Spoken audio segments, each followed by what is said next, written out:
So there goes take number two. We didn't record it in horizontal, which it's got to do it better, aren't we? So this video is strictly about myself. I smoked weed at 10 years old.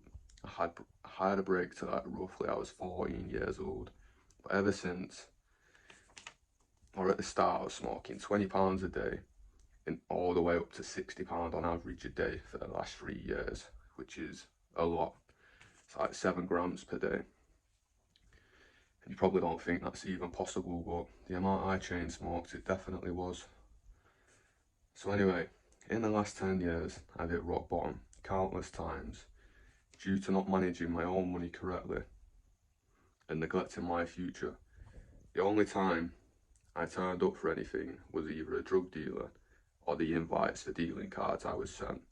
I give that my all, and that's why I carried on to get future invites.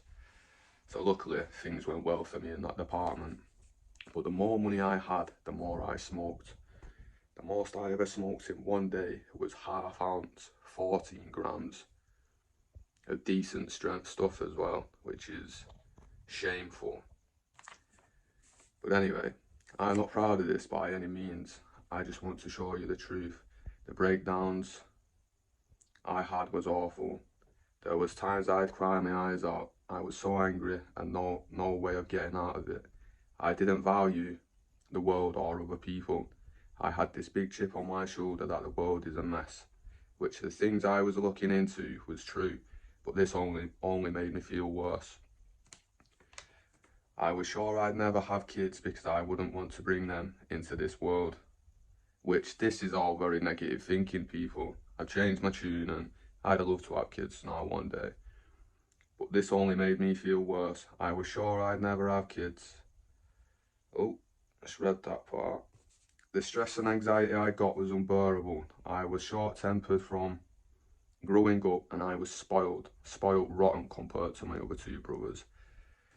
But they're different people, but for me, this didn't help when I grown up and I had to do the hard yards myself. Everything was a struggle from booking a flight to doing simple paperwork, putting your own information on.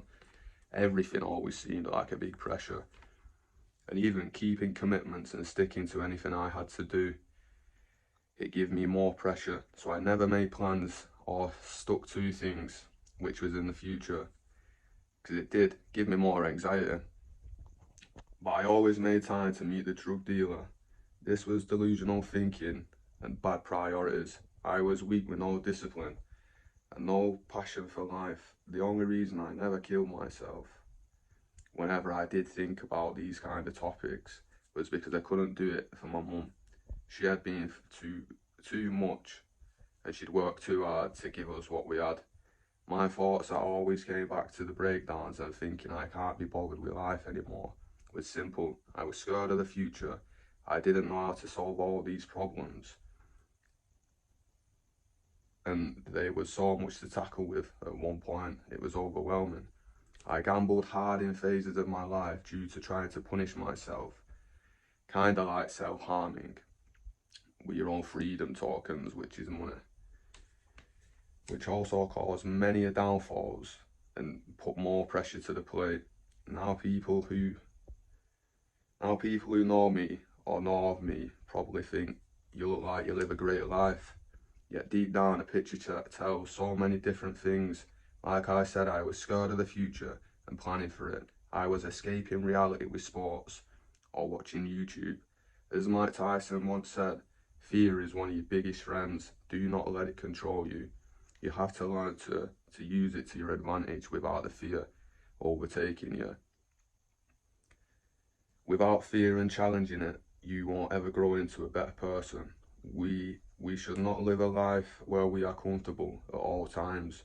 Nowadays, I've been putting myself through more uncomfortable situations as much as I can. My discipline is the best it's ever been. I don't get angry anymore like I used to. But it can still get better for sure. I'm not going to settle for anything less than continuous growth.